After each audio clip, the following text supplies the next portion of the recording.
Beauty of direct selling है। Direct selling की beauty क्या है, इस बिजनेस की खूबसूरती क्या है?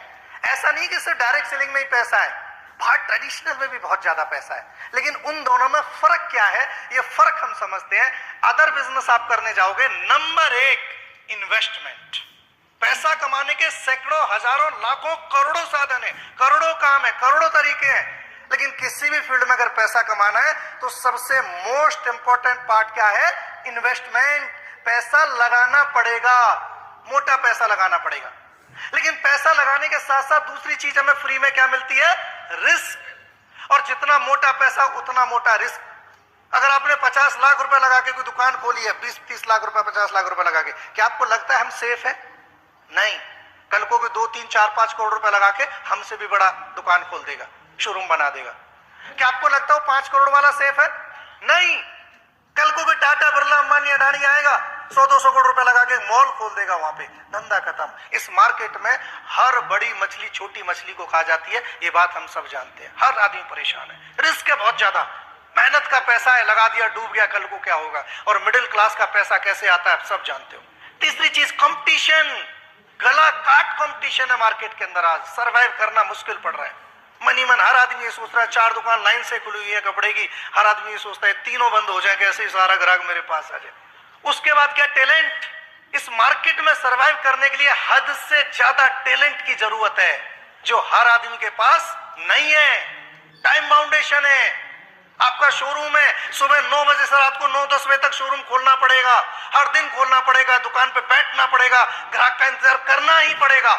और 9-10 बजे तक तो हमें दिखाई देता है, 10 बजे के बाद बंद करने के बाद भी अंदर उनके काम 1-2 घंटा 3 घंटा चलते रहते हैं। डायरेक्ट सेलिंग की बात करते हैं, इस बिजनेस की खूबसूरती क्या है? Number 1, zero investment. इस बिजनेस में इन्वेस्टमेंट कितनी है? जीरो। अभी आप सोच रहे हो कि जीरो कैसे है? सर हमने तो 12,000 रुपए दिए थे, हमने तो 20,000 रुपए दिए थे, हमने तो 8,000 रुपए दिए थे। वो 8,000 रुपए, 12,000 रुपए, 20,000 रुपए किस चीज के दिए थे? वो प्रोडक्ट के लिए दिए थे आपने, बिजनेस के लिए नहीं दिए थे। उसके प्रोडक्ट खा पी के हजम कर चुके हैं। देखा जाए तो जीरो इन्वेस्टमेंट है। ये खूबसूरती है इस बिजनेस की। और मुझे कभी कभी ऐसा लगता है कि ये ड्रॉबैक भी है इस बिजनेस का। अगर इसी बिजनेस में हमें 10-20 लाख रुपए लगाने पड़े होते ना, तो भाई साहब किसी को बोलने की जरूरत ना पड़ती, काम कर ले। किसी को बोलने की जरूरत नहीं पड़ती, सीख ले। किसी को बोलने की जरूरत नहीं पड़ती, तू प्लान देने चला जा। भाग भाग के काम कर रहे होते। क्यों? जहां लगता है धन, वहां लगता है मन। इस बिजनेस में हमारा कुछ लगा नहीं है, इसलिए हम छोड़ के भाग जाते हैं। परेशान होता हूं मैं ये बात सोच के। सर को मैं पूछता था, मैं सर क्यों, अरे क्यों छोड़ जाते हैं लोग इस बिजनेस को? ऐसा नहीं है कि लोग मेहनत नहीं कर सकते, घर से नहीं निकल सकते, काम नहीं कर सकते, टैलेंट नहीं है लोगों के पास। अरे सब कुछ है। हम मिडिल क्लास लोग हैं। इससे मेहनती क्लास, इससे टैलेंटेड क्लास दुनिया में कोई नहीं पाई जाती है। 20-20, 30-30 हजार के लिए दुनिया मेहनत कर रही है। फैक्ट्रियों में, कंपनियों में जॉब कर रहे हैं, 12-12 घंटे ड्यूटी दे रहे हैं। कौन कहता है मेहनत नहीं कर सकते? कौन कहता है घर नहीं छोड़ सकते? 25-30-40 हजार रुपए के लिए खूब घर छोड़ के पड़े हैं। बिहार से लोग आपको गुजरात में मिलेंगे, दिल्ली में मिलेंगे, उत्तर प्रदेश से मिलेंगे, मुंबई में मिलेंगे। अरे स्टेट छोड़ो, लोग देश छोड़ के पड़े हैं, देश छोड़ के पैसे के लिए। कौन कहता है घर नहीं छोड़ सकते? टैलेंट। अरे जितना टैलेंट इस बिजनेस में है ना, उतना हम सब लेके घूम रहे हैं। फिर क्यों 15-20-30 हजार के लिए बंदा मेहनत करने को तैयार है, घर छोड़ने को तैयार है, सब कुछ करने को तैयार है, लेकिन जब लाखों रुपए कमाने की बात आती है तो छोड़ के भाग जाते हैं। क्यों क्यों क्यों क्यों? सोचो कभी क्यों? मुझे एक ही बात समझ में आई, ये बिजनेस समझ नहीं आया अभी हमें। जिस दिन ये बिजनेस समझ में आ गया, इसकी ताकत समझ में आ गई, इसका भविष्य समझ में आ गया, और इस बिजनेस के साथ मेरा क्या भविष्य हो सकता है, जिस दिन ये बात समझ में आ गई ना मेरे दोस्त, जो व्यक्ति 30-40 हजार के लिए मेहनत कर सकता है, वो व्यक्ति लाखों करोड़ों के लिए जान दे झोंक सकता है, दिन रात एक कर सकता है। वो कौन नहीं कर सकता मेहनत? हर आदमी कर सकता है। एक डर डर डर है हमारे अंदर, और ये डर है जो हमें 100% नहीं देने देता है। हम कर तो रहे हैं इस बिजनेस को, लेकिन कभी अपना 100% नहीं झोंक पाते हैं। और सफलता कब मिलती है?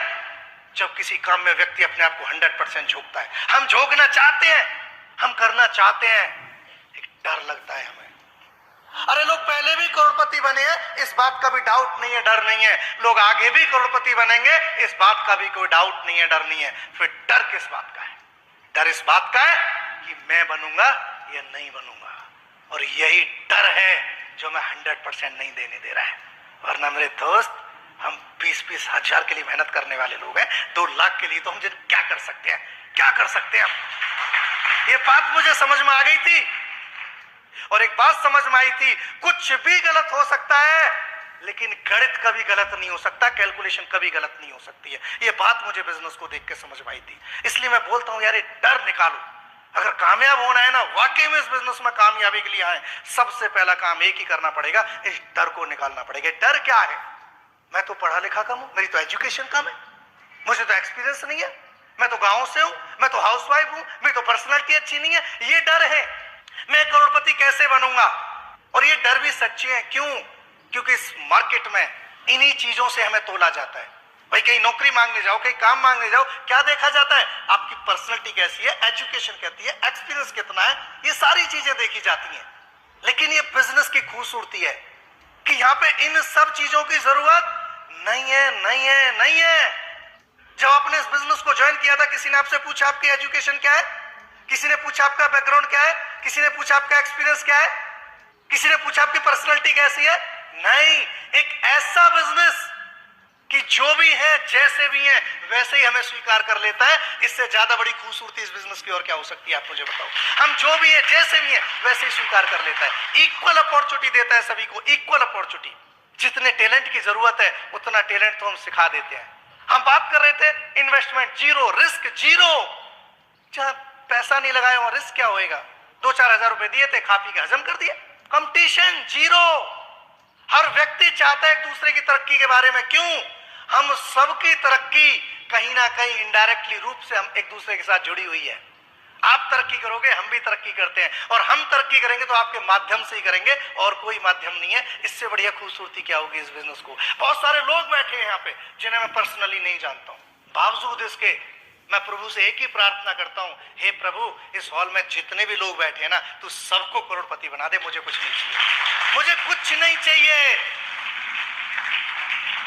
ऊपर वाला भी असमंजस में पड़ जाता होगा, यार कैसे बंदे हैं यार, अपने लिए कुछ मांगते ही नहीं है, बोलते हैं बस इन लोगों को करोड़पति बना दे। अब भगवान को हमारा बिजनेस मॉड्यूल क्या पता? उनको क्या पता है करोड़पति बनेंगे, 4 पैसा मेरे घर में भी आ जाएगा।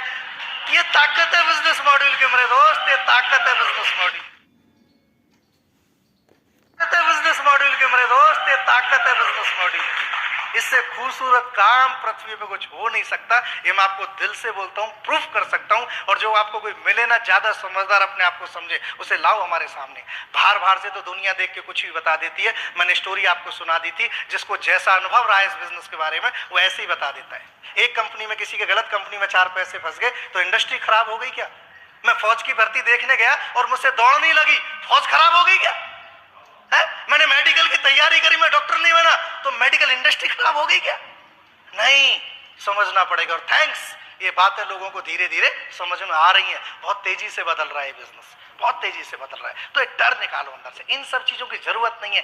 एवे डरे बैठे हैं हम तो। आगे क्या बोलता है? नो टाइम बाउंडेशन, जब मन करे तब करो। बस में, ट्रेन में शुरू हो जाते हैं बहुत सारे लोग, तो पड़ोसी को बैठ के वहीं प्लान देने लगे, 10-12 घंटे कैसे कटेंगे चले समझा देते हैं किसी को। ज्वाइनिंग निकाल के ले आए बस में कुछ लोग। शादी ब्याह फंक्शन में जा रहे हैं, हो गए शुरू, चल भाई आजा बताता हूं तुझे। आपको क्या बताऊं मैं, ऐसे ऐसे लोग हैं जो किसी के अंतिम संस्कार में गए। हाँ रियली। और जैसे ही वहां से लौटने शुरू हुए, साथी को देखा वो थोड़ा सा ऐसे चल रहा, बोला क्या हो गया? बोला घुटने में दर्द है। बोला ऑर्थोडॉक्स पी ले। अरे बोला तुझे यहां भी ऐसी बात करने में शर्म नहीं आती? बोला शर्म किस बात की, जैसे जाना था चला गया, तू तो ठीक हो जा कम से कम। एक ऐसा खूबसूरत बिजनेस मेरे दोस्त, जिसमें ना पर्सनैलिटी देखी जाती, ना एजुकेशन देखी जाती, ना बैकग्राउंड देखा जाता, ना इन्वेस्टमेंट चाहिए, ना जीरो रिस्क है, कंपटीशन नहीं है, टैलेंट की जरूरत नहीं है, और जहां पे कोई टाइम बाउंडेशन नहीं है। इससे ज्यादा खूबसूरती और क्या चाहिए इस बिजनेस की? और लोग बोलते हैं हमें तुम्हारा बिजनेस समझ में नहीं आता है, हमें तुम्हारा काम समझ में नहीं आता है। अबे तुम्हें समझ नहीं आता, हमारी गलती है क्या? आप सबने सुना होगा, उल्लू को दिन में दिखाई नहीं देता है, सुना है आपने? अब इसमें सूर्य भगवान की गलती है क्या? चलो उल्लू की गलती है। समझ नहीं आता, समझ नहीं आता। थैंक्स गॉड, परमात्मा, प्रभु परमेश्वर, ये बिजनेस हमें समझ में आ गया था, हमारी जिंदगी बदल गई, और जिसको समझ में आया उसकी जिंदगी बदल गई। आप ब्लास्ट हो परमात्मा से, प्रभु से ब्लास्ट, भगवान से। आपको समझ में आया है, पता है? आप समझो। बहुत सारे लोग ऐसे होंगे जिनको आपने समझाया होगा, खूब समझाया होगा, आयुर्वेद की ताकत बताई होगी, भैया नुकसान नहीं होगा, तुझे जरूरत तो है, कहीं ना कहीं से तो प्रोडक्ट लेना ही लेना है, हमारे से ले ले, प्रोडक्ट भी अच्छे हैं, काम, हाँ प्रोडक्ट तो अच्छे हैं, हाँ नुकसान तो नहीं होगा, हाँ लेना तो पड़ेगा कहीं ना कहीं से। फिर बिजनेस समझाया होगा आपने, देख ये बिजनेस है जिसके लिए तुझे कोई पैसा भी नहीं देना है, इस बिजनेस में कामयाब होने में मैं तेरी सपोर्ट भी करूंगा, कोई नुकसान भी नहीं होगा, अगर 1% भी काम नहीं हुआ तो भी नुकसान नहीं होगा, हाँ बात तो सही है, नुकसान तो नहीं होगा। फिर हमने बोला जब सब कुछ सही है तो चल शुरू करते हैं, बोला शुरू नहीं करना है। गलती उसकी नहीं है, अभी प्रभु से खुश नहीं है, अभी परमात्मा नहीं चाहता उसकी जिंदगी बदले। हम सबको धंधा समझ में आया, हमारी मुंडी हाँ में हिल गई, इसका मतलब भगवान चाहता है आप कामयाब होना, भगवान ने रास्ता दे दिया, अपॉर्चुनिटी दी। और मेरे दोस्त याद रखना हमेशा, भगवान सिर्फ रास्ता दे सकता है, अपॉर्चुनिटी दे सकता है, करना तो हमें ही पड़ेगा। तैयार हो? नेक्स्ट क्या बोलता है? Power of direct selling. Video देखने के लिए आपका बहुत बहुत धन्यवाद। अगर आपको ये वीडियो अच्छा लगा हो तो प्लीज लाइक और शेयर जरूर करें। कोई सुझाव हो तो कमेंट बॉक्स में लिखना न भूलें। और हाँ, ऐसी ही